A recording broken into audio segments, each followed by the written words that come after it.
The Grand Assembly Hall of Terminus Prime stretched before Captain Taemin, like a cathedral of steel and light. Hundreds of alien delegates filled the massive chamber, their forms as varied as the stars themselves. Some towered 3 meters tall with scales that gleamed like polished metal. Others moved on 6 legs, their chitinous bodies clicking against the smooth floor. The air buzzed with dozens of languages, all filtered through translation devices that hung in the air like tiny fireflies. Taemin stood near the human delegation section, his posture relaxed but alert. He wore the standard Terran Defense Fleet dress uniform, dark blue with silver trim, and over it ceremonial armor plates that caught the light. The armor was more decorative than functional, a tradition carried over from Earth's military history. Beside him, Commander Hana adjusted her own uniform, her eyes scanning the crowd with practiced vigilance. "They're staring again," Hana muttered under her breath. Her jaw tight. Taemin didn't need to look to know she was right. The human delegation always drew attention at these gatherings.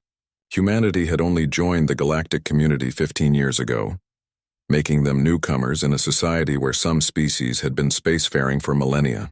To many of the older races, humans were curiosities at best, potential threats at worst.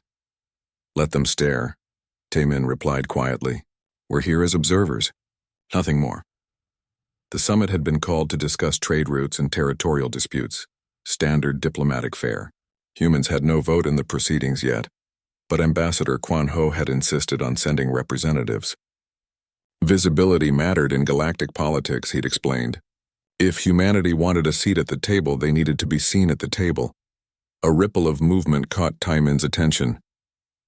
The crowd parted as a delegation of Krillians approached. They were insectoid beings, their bodies covered in natural armor that looked like polished obsidian. Each one stood nearly 2.5 meters tall, their multiple limbs moving with fluid grace. At their head walked Lady Vexara, the Krillian war champion whose reputation preceded her across a dozen systems. Vexara's compound eyes fixed on the human delegation. Her mandibles clicked together in what the translation software rendered as amusement. She changed her path, moving directly toward Taemin and Hana. "The humans," Vexara's voice emerged from the translator with a slight mechanical edge. "How quaint that you've dressed yourselves in metal shells." Taemin met her gaze calmly. "Lady Vexara, an honor to meet you, is it?" Vexara circled him slowly, her blade-like appendages folded against her thorax. "I've heard much about your species. Soft-skinned creatures who need machines to breathe on most worlds, who wear artificial armor because nature gave you none." She tapped one claw against Taemin's chest plate. The sound rang hollow through the hall. Other delegates began to notice the interaction. Conversations died as attention shifted to the confrontation. Taemin could feel dozens of eyes on him now, could sense the anticipation building in the room. "Our armor serves its purpose," Taemin said evenly. "Does it?" Vexara straightened to her full height, looking down at him. "My people are born with exoskeletons that can withstand plasma fire. The Draknor have scales harder than your ship hulls. The Volthine possess 6 arms, each strong enough to bend steel." She gestured around the hall. "Every warrior species here carries their weapons and armor as part of their bodies. Yet your kind plays dress-up in metal costumes." A Draknor delegate nearby let out a rumbling laugh. "Perhaps they're compensating for their fragility," the reptilian creature suggested, its forked tongue flickering. More laughter rippled through the crowd. Hana's hand moved toward her sidearm, but Taemin caught her wrist with a subtle gesture. "Not here. Not now." Vexara leaned closer, her mandibles spreading in what might have been a smile. "Tell me, Captain, what happens when we remove all these pretty decorations? What lies beneath the metal? Soft flesh? Brittle bones? I've seen your species' physiology reports. No claws, no natural weapons, no regeneration, no venom. Pure prey animals pretending to be predators." The hall had gone almost completely quiet now. Even the ongoing council sessions seemed to pause as delegates turned to watch the spectacle. Taemin could see Ambassador Quan Ho in the distance, his expression concerned but measured. The old man had warned him this might happen. Human skeptics had been vocal lately, questioning whether Earth deserved consideration for council membership. "You seem very interested in what lies beneath our armor," Taemin said, his voice carrying through the hall with unexpected volume. Vexara's antennae twitched, merely curious how a species so naturally disadvantaged has survived long enough to reach the stars. Then perhaps, Taemin continued, we should settle your curiosity. Hana turned sharply. Captain, but Taemin kept his eyes on Vexara. Your people have a tradition, don't they? The unveiling. Warriors remove their armor to display their true strength, their natural weapons and defenses. Vexara's posture shifted, surprise evident in the sudden stillness of her limbs. You know of the unveiling? I do my research. Taemin stepped forward, closing the distance between them. You want to see what humans hide beneath our armor? I'll show you. Right here, right now, unless you're concerned about what you might learn. The challenge hung in the air like a physical thing. Around them, the alien delegates began murmuring among themselves. The unveiling was an ancient custom, respected across dozens of warrior cultures. It was a test of courage and a display of natural prowess, and Taemin had just invoked it. Vexara's mandibles clicked rapidly. She could refuse, but doing so would make her look weak in front of the entire assembly. She could accept, confident that a human would only embarrass himself. Either way, she'd been maneuvered into a corner. Very well, she said finally, her voice cold. Let us see what the mighty humans have to offer. A platform descended from the ceiling, a circular arena used for demonstrations and ceremonial displays. Taemin walked toward it without hesitation, Hana close behind him. This is insane, Hana whispered urgently. You know what they expect to see? We can't compete with natural armor and weapons. Taemin paused at the edge of the platform, turning to face his fellow officer. His expression was calm, almost serene. Who said anything about competing, Commander? He stepped onto the platform as hundreds of alien eyes watched, waiting to see the human humiliate himself, waiting to confirm their beliefs about humanity's weakness, waiting to laugh. They would not be laughing for long. The circular platform hummed with power as it locked into position. Lights focused on the arena from all directions, turning it into a stage. Taemin stood on one side, his hands relaxed at his sides. Across from him, Lady Vexara moved with predatory confidence, each step deliberate and measured. The crowd pressed closer. Delegates from 100 worlds jostled for better viewing positions. Some climbed onto elevated seats. Others activated hovering observation drones. The air filled with excited chittering, growling, and sounds that had no human equivalent. They had come to witness what they believed would be a demonstration of human inadequacy. Lieutenant Sung Ho climbed onto the platform beside Taemin, carrying a data tablet and portable holographic projector. The young officer's face remained professionally neutral, but Taemin could see the tension in his shoulders. Sung Ho had been briefed on the plan. He knew what was coming. That didn't make it any less nerve-wracking. The unveiling will proceed according to traditional protocols, announced a mechanized voice from the station's central system. Each participant will remove their armor and display their natural advantages. All delegates are reminded that this is a ceremonial demonstration, not a combat engagement. Vexara's mandibles spread wide. I will demonstrate first, so the human understands what true warrior heritage looks like. She reached up and began unfastening decorative plates from her carapace. These were ceremonial additions, Taemin knew, status symbols worn over the Krillion's natural armor. As each piece came away, it revealed the gleaming exoskeleton beneath. The black surface wasn't just hard, it seemed to absorb light, giving Vexara an almost supernatural appearance. My people evolved on Krillix Prime, Vexara announced, her voice amplified for the entire hall. A world of toxic atmosphere and crushing gravity. We developed natural armor that bonds at the molecular level. Observe. She struck her own arm with her opposite blade appendage. The impact rang out like a hammer on an anvil, but the exoskeleton showed no damage. Not even a scratch marked the surface. The crowd murmured appreciatively. A Volthine delegate called out, "Impressive resilience, war champion." Vexara wasn't finished. She extended her forearm appendages fully. What had appeared to be folded sections of her anatomy unfolded into blade-like structures nearly half a meter long. The edges caught the light, sharp enough to cut through most known materials. These blades can pierce standard ship hull plating, she said. They're part of my skeleton, reinforced with the same compounds that make our starship armor. She retracted them slightly, and slots along her neck ridge began to glisten. And here, venom sacs. One drop can paralyze a Draknor for 3 days. A reptilian delegate in the crowd shifted uncomfortably at that statement. Vexara continued her demonstration, highlighting each advantage her species possessed. Compound eyes that could see in multiple spectrums. Regenerative capabilities that could regrow lost limbs within weeks. The ability to survive in temperatures ranging from -100 to +200 degrees Celsius. Each feature drew admiring responses from the crowd.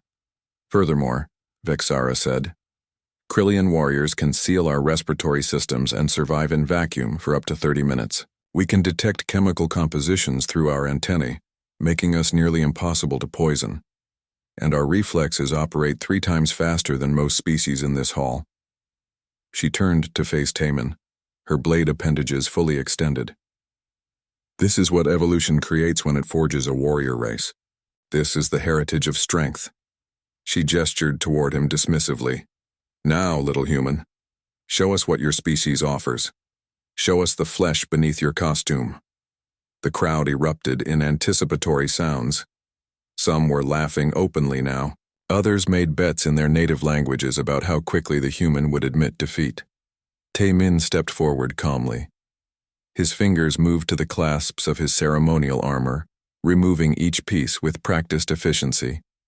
First the shoulder guards, which he handed to Sung Ho. Then the chest plate, revealing the standard military bodysuit beneath.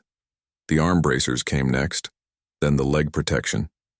Within minutes, he stood in just the fitted bodysuit that showed his unaugmented human form. No scales, no exoskeleton, no visible weapons. His skin looked impossibly fragile compared to Vexara's armored carapace. The laughter grew louder. "Is this a joke?" called out a Draknor. "He's even more pathetic than expected." "Where are your claws, human?" shouted another voice. "Perhaps he'll throw his soft flesh at us as a weapon," someone else suggested, triggering another wave of laughter. Vexara tilted her head, studying Taemin like a scientist examining an interesting specimen. "I see no natural advantages, Captain. No armor, no weapons, no specialized adaptations. How exactly did your species survive long enough to develop spaceflight?" Taemin smiled. It wasn't a friendly expression. "Lieutenant Sung Ho, please display Earth's planetary data." The young officer activated the holographic projector. A blue and green sphere appeared in the air above the platform, rotating slowly. Numbers and statistics began scrolling beside it. "My species evolved on a planet we call Earth," Taemin began, his voice cutting through the laughter. "Before I show you what lies beneath our armor, you should understand where we come from." The statistics highlighted in red as Sung Ho manipulated the display. Gravity, 1 standard G, heavier than 78% of known habitable worlds. Atmospheric pressure, variable and occasionally extreme. Tectonic activity, high. Weather patterns, volatile and unpredictable. Earth is what we classify as a death world, Taemin continued. The predator-to-prey ratio is unusually high. The microbiology is aggressive. The climate zones range from Arctic tundra to burning deserts, often within traveling distance of each other. The laughter had started to die down. Delegates leaned forward, studying the data with newfound interest. "You want to know why we don't have natural armor?" Taemin asked. "Because on Earth, armor makes you slow, and slow prey doesn't survive. You want to know why we don't have claws or venom? Because we didn't need them. We developed something far more effective." He gestured to Sung Ho, who brought up new images. Humans running across vast plains, humans tracking wounded prey for days, humans hunting animals 10 times their size through sheer persistence. "We are pursuit predators," Taemin said quietly. "We don't have armor because we never needed to hide. We don't have venom because we don't need to kill quickly. We simply chase our prey until it collapses from exhaustion, and then we take what we need." Vexara's antennae had stopped moving. The hall had grown noticeably quieter. "But that's just the beginning," Taemin said. "Would you like to see what humans are really capable of, War Champion? Would you like to see why we wear armor?" He began walking toward her, his movements easy and confident. "Because I should warn you," he added, "we don't wear armor for our protection. We wear it for yours." Taman stood in the center of the platform, the lights casting sharp shadows across his face. Without the ceremonial armor, he looked smaller than before, more vulnerable. But something in his posture had changed. The casual deference he'd shown earlier had vanished, replaced by the bearing of someone who knew exactly what he was capable of. "Lieutenant," he said calmly, "please show them the comparison data." Sung-Ho's fingers danced across his tablet.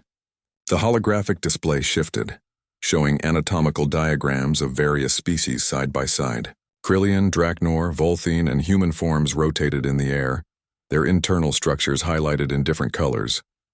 "Let's start with something simple," Taman said. "Endurance." War champion Vexara mentioned that Krillians can survive in vacuum for 30 minutes. Impressive, but humans can run for hours without stopping. Not sprint, mind you. Run at a steady pace that would exhaust most species in minutes. The display showed footage from Earth's historical archives. Humans running across desert landscapes, their bodies glistening with sweat, mile after mile, hour after hour, never stopping. "This is called persistence hunting," Taman explained. "Our ancestors would select prey, usually something much faster than us, antelopes, deer, even horses. Animals that could sprint away in seconds.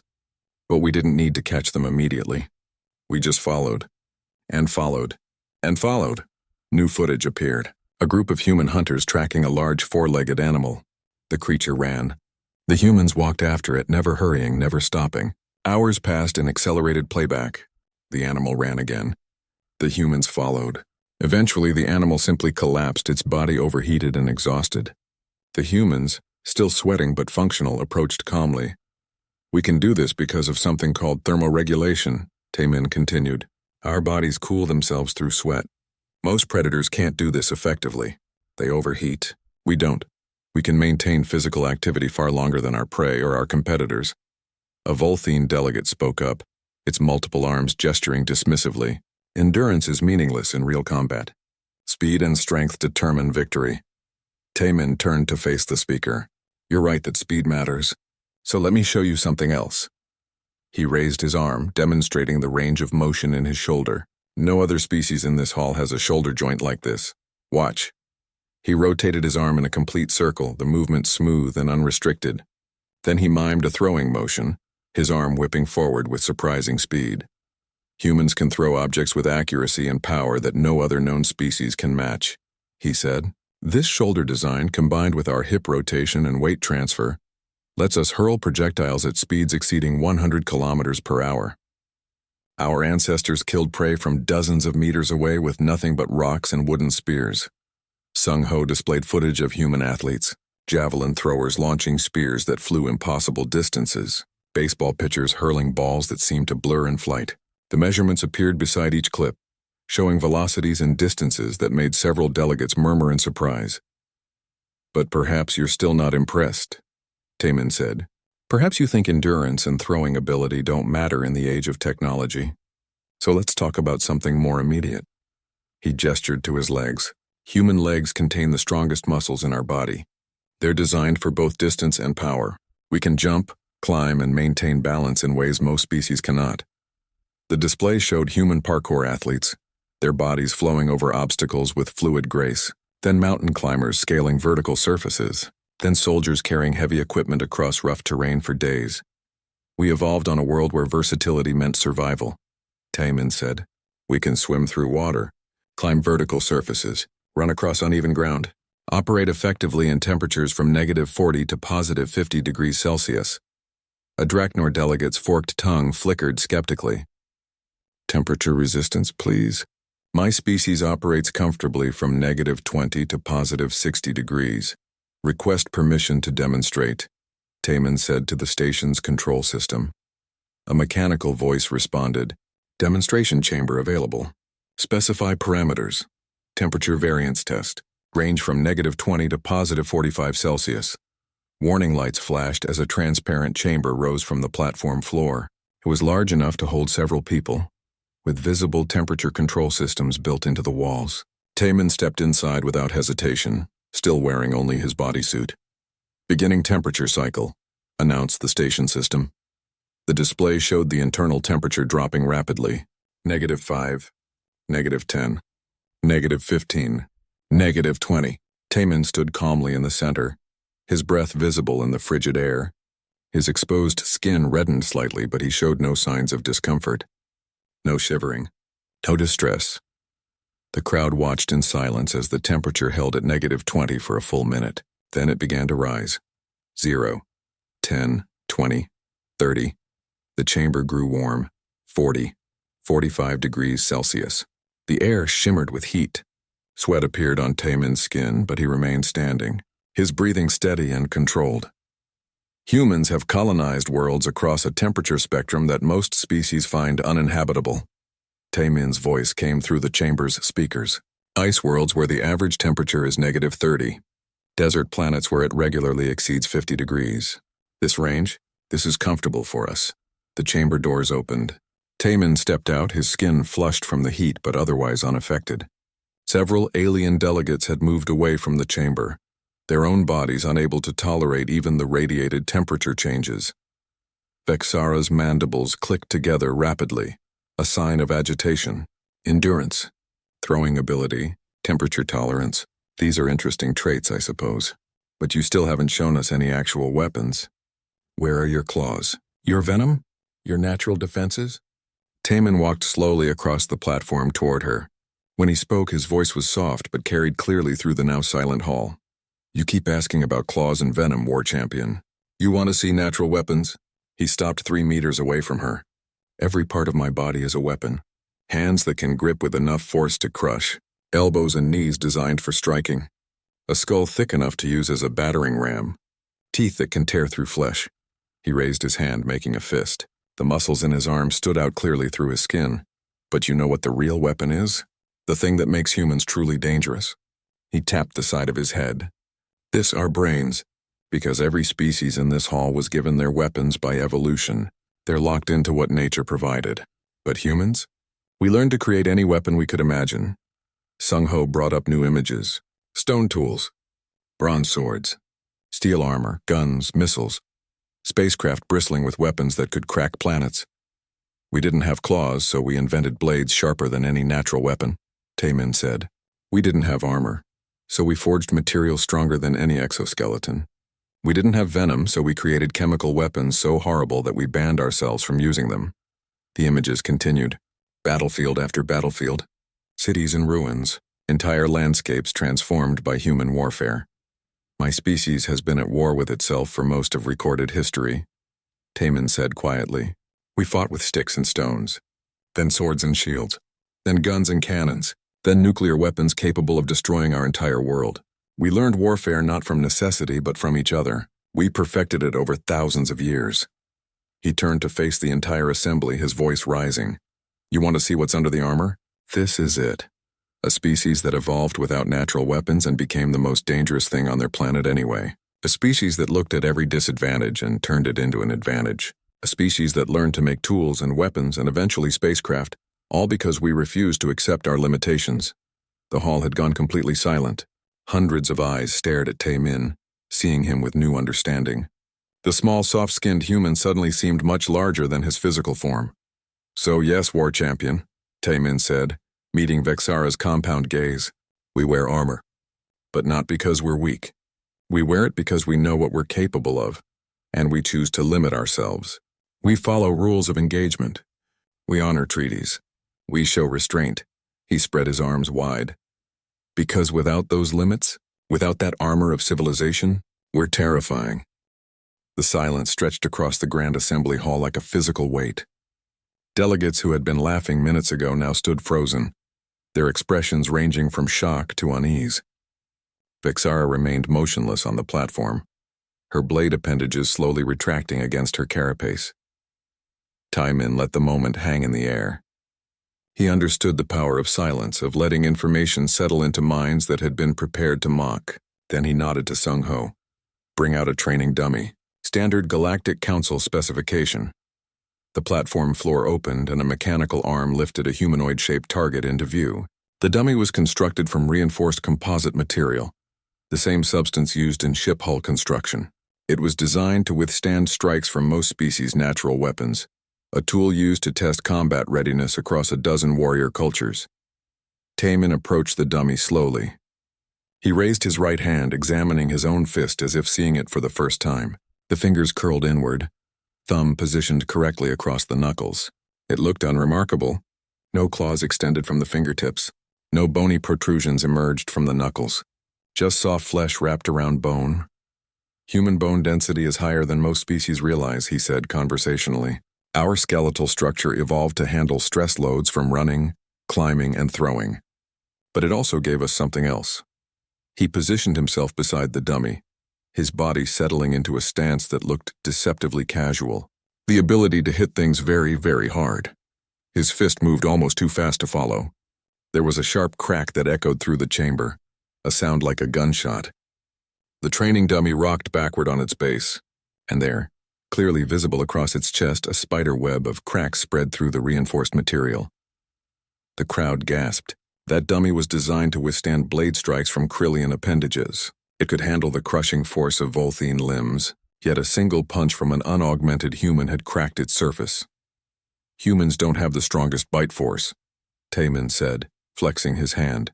We don't have the most powerful individual muscles, but our biomechanics, the way we transfer force through our entire body into a single point of impact, creates striking power disproportionate to our size. He demonstrated again, this time in slow motion, the rotation of his hips, the torque through his spine, the snap of his shoulder, the acceleration of his arm, every part of his body working together to deliver maximum force. The second impact deepened the cracks and pieces of composite material fell to the platform floor. A Draknor delegate spoke up, his voice uncertain now. That's impressive, but you're still flesh and bone. One strike from my claws would rip through you.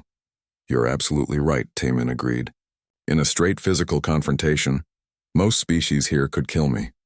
We're not the strongest. We're not the fastest. We're not the most durable. He paused. But we're the smartest. And intelligence always defeats strength given enough time. Sung-Ho stepped forward, his tablet ready. Permission to present additional data? Taemin nodded. The young lieutenant's holographic display expanded, filling the air above the platform with streams of information. Human technological advancement timeline, Sung-Ho announced. From stone tools to bronze metallurgy, 8,000 years. From bronze to iron, 2,000 years. From iron to steel, 3,000 years. From first powered flight to landing on our moon, 66 years. From moon landing to faster than light travel, 140 years. The numbers hung in the air, stark and undeniable. Murmurs rippled through the crowd as delegates compared them to their own species' development timelines. Most species in the Galactic Council took millennia to progress from industrial age to spaceflight. Sung-Ho continued. Humans did it in 2 centuries. Most species had stable, peaceful planetary governments before reaching the stars. Humans reached space while still fighting wars across their homeworld. New images appeared. Earth's surface from orbit, showing the lights of cities sprawling across continents. Then images of human ships. Dozens of different designs all developed within the span of a few generations. We don't have natural weapons, Sung-Ho said. So we learned to make them, and we got very, very good at it.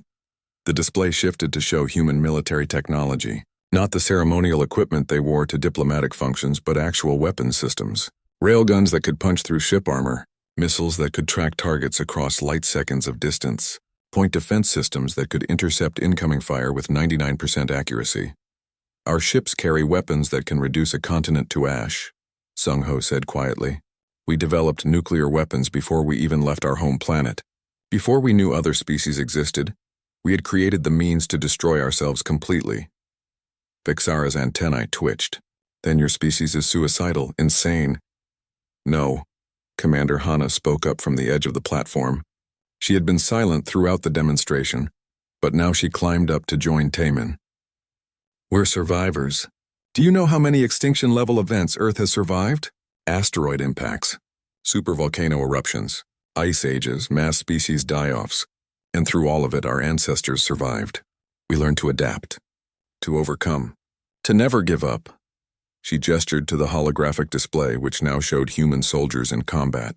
The footage came from dozens of conflicts across Earth's history. Ancient battles with swords and shields, medieval sieges, modern warfare with guns and tanks, and finally, The first interstellar conflicts where humans fought alongside alien allies against common threats. We learned tactics from fighting each other, Hana continued. Unit cohesion, strategic planning, asymmetric warfare. We learned to fight smarter when we couldn't fight stronger. Every war taught us something new. Every defeat made us more dangerous. The footage showed human soldiers coordinating complex maneuvers, small units taking down larger forces through superior tactics, humans using terrain, technology, and teamwork to overcome opponents who should have been unbeatable. This is what you don't understand, Hana said, her voice hard. You look at us and see weakness. Soft skin, no natural weapons, but you're measuring us against the wrong standard. We didn't evolve to be warriors. We evolved to be survivors, and survivors are far more dangerous. Ambassador Quan Ho stepped onto the platform. The elderly diplomat moved slowly, but every eye tracked him as he approached the center. He had been silent throughout the demonstration, letting the younger officers make their case. Now he spoke with the authority of age and experience. I've been part of Earth's diplomatic corps for 40 years, Quan Ho said. I was part of the first contact team when we met the Centaurians. I helped negotiate our entry into galactic trade networks, and I've spent the last decade trying to convince the Council that humanity deserves a voice in galactic affairs. He looked around the assembly, meeting the gaze of delegates from 100 worlds. You've asked us to prove ourselves, to show that we belong among the warrior cultures of the galaxy. So here's what I want you to understand. Humans possess the capability to engineer biological weapons that could target specific genetic markers. We could create diseases that would kill every Krillian in the galaxy, while leaving other species untouched. We could do the same to the Drachnor, or the Volthene, or any species here. The hall went deadly quiet.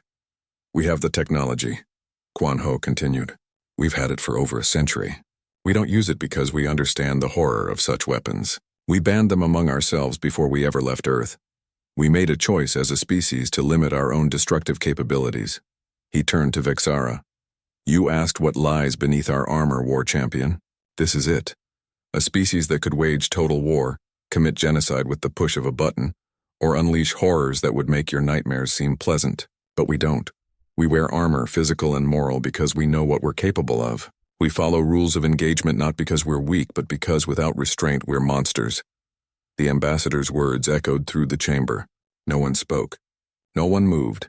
We came to the stars hoping to find friends, Quan Ho said softly. We hoped to learn from older, wiser species. We wanted to be part of something larger than ourselves. But make no mistake, we are not harmless. We are not weak. And we are not prey. He looked around the assembly one final time. We're humans. And now you know what that means. The Grand Assembly Hall remained silent. The usual sounds of movement, conversation, and casual interaction had died completely. Hundreds of delegates stood frozen, processing what they had just witnessed. The demonstration had lasted less than an hour, but it had fundamentally changed how every being in that chamber viewed humanity. Lady Vexara stood motionless on the platform, her compound eyes fixed on Taemin. Her blade appendages had fully retracted now, folded tight against her carapace in a posture that any Krillian would recognize as defensive uncertainty. She had entered this confrontation confident in her superiority, ready to humiliate a species she considered weak. Now she faced a truth that made her natural weapons seem inadequate. She began, then stopped. Her translator struggled with the emotional content of her speech. I may have misjudged your species.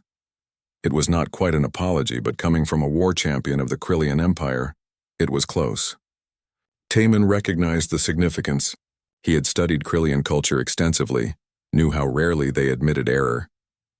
You judged us by the standards of your own evolution, Taemin said, his voice gentle now. That's understandable. Most species do. You saw the absence of natural weapons and assumed weakness. But humans learned long ago that the most dangerous opponent isn't the one with the biggest claws. It's the one who refuses to quit. He stepped closer to Vexara, moving slowly so she wouldn't perceive threat. When he was within arm's reach, he extended his hand in the ancient human gesture of peace. The hand that had just cracked military-grade composite material now offered friendship. We don't want to be your enemies, War Champion. We want to be your allies, but alliance requires respect, understanding, the recognition that different doesn't mean lesser. Vexara stared at his extended hand for a long moment. Her antennae swept forward, analyzing his biochemistry, checking for deception. Finding none, she slowly extended her own appendage. She was careful to keep her blade edges retracted, presenting the smooth underside of her limb. The gesture would look strange to most humans, but Taimin understood its significance. It was the Krillian equivalent of showing an empty hand. Their limbs met in the space between them. Human flesh against alien chitin, two warrior species acknowledging each other. Your people survived by being relentless, Vixara said quietly. Mine survived by being strong. Perhaps there is wisdom in both approaches. Perhaps there is, Taimin agreed. Movement rippled through the crowd as delegates began to react.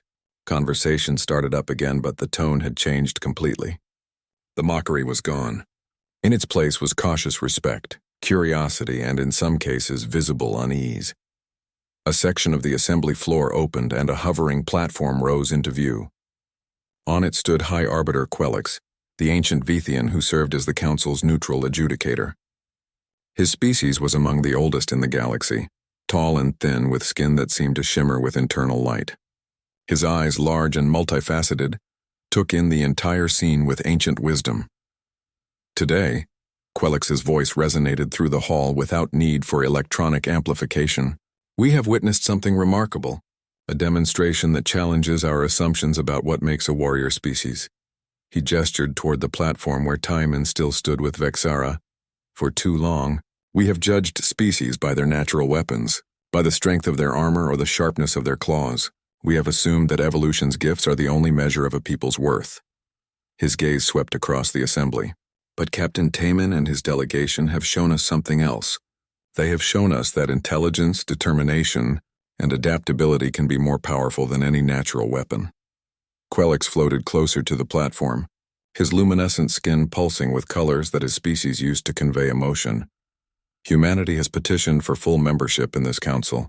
Some have opposed this, claiming that humans are too young, too weak, too inexperienced to deserve a voice in galactic affairs.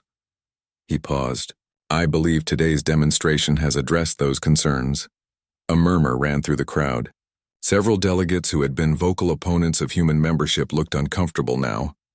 Therefore, Quelix continued, I am formally withdrawing my neutral stance and recommending that the Council grant humanity full membership status. Any species that can demonstrate such capability, such restraint, and such wisdom deserves a place at our table. The murmur grew louder. Not all of it was approving. Change came slowly to galactic politics, and many species still harbored doubts. But the vocal opposition that had blocked human advancement for years suddenly found themselves without their strongest argument. How could they call humans weak after what they had just witnessed? Ambassador Quan Ho stepped forward and bowed deeply to the High Arbiter. You honor us with your support, Arbiter Quelix. Humanity will work to prove worthy of your trust. See that you do, Quelix replied. The galaxy has enough warriors. What we need are survivors, thinkers, species who understand that true strength lies not in the capacity to destroy, but in the wisdom to choose peace. The hovering platform lowered, carrying the High Arbiter back to his position. The assembly began to disperse slowly, delegates returning to their sections. But many cast backward glances at the human delegation, seeing them with new eyes. Taimin finally stepped down from the platform, accepting his armor pieces back from Sung Ho. As he refastened each plate, Hana moved to his side. That was either brilliant or insane, she muttered. I haven't decided which. Can't it be both? Taimin replied with a slight smile. Do you think they'll ever stop seeing us as a threat? Hana asked, watching the alien delegates file out of the hall. Taimin considered the question as he secured his chest plate.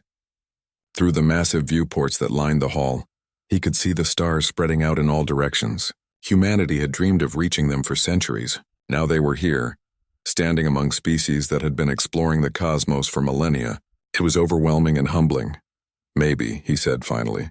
But honestly, maybe being underestimated isn't always a bad thing. It gives us room to exceed expectations. Hana snorted. You certainly did that today. They walked together toward the exit where Ambassador Quan Ho waited with the rest of the delegation. The old man's face showed satisfaction mixed with relief. The gamble had paid off. Humanity's position in the galactic community was no longer in question, but as they left the assembly hall, none of them noticed the small recording drone that had captured everything.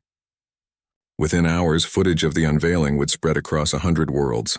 the image of a human standing calmly in extreme temperatures, the sound of a fist cracking military-grade composite, the words, "We wear armor for your protection, not ours." In the following weeks, the Council would grant humanity full membership. Trade agreements would follow, military alliances would form, and gradually, the galaxy would adjust to having humans among them, no longer as newcomers to be mocked, but as equals to be respected. On Earth, a young military cadet named Jae Sung sat in a classroom at the Terran Defense Academy.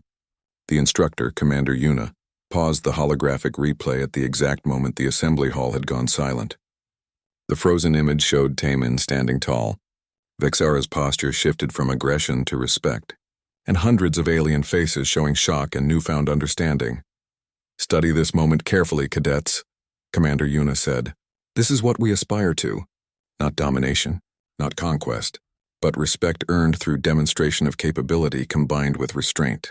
The cadets, all young men and women who would one day serve in the fleet, leaned forward attentively. "The other species in the galaxy feared our weapons," Yuna continued. "But what really made them respect us was our choice not to use those weapons recklessly." Captain Taemin could have responded to mockery with aggression. He could have made threats. Instead, he educated. He demonstrated. He showed them who we are, not just what we can do. She let the recording play forward, showing Taemin and Vexara clasping hands in mutual respect. "Remember this, always. Any species can destroy. Any culture can wage war. But it takes true strength to choose peace. It takes wisdom to know when to show force and when to show mercy." She looked around at her young students. "That is what makes us human. Not our weapons. Not our technology. Our choices." The class sat in silence, absorbing the lesson. Outside the academy windows, human ships prepared for patrol duty alongside vessels from a dozen other species. The galaxy was vast, and humanity was still learning its place within it, but they had made their mark. They had shown the galaxy that humans were more than just another species reaching for the stars. They were survivors, thinkers, warriors when necessary, but peacemakers by choice.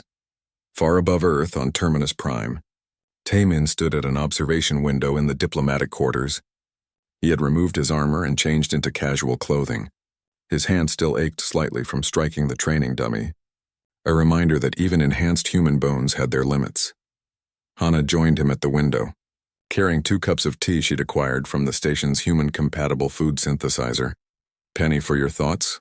she asked, handing him a cup. Taemin accepted it gratefully. "Just thinking about what comes next. We've made our impression. Now we have to live up to it." "We will," Hana said confidently.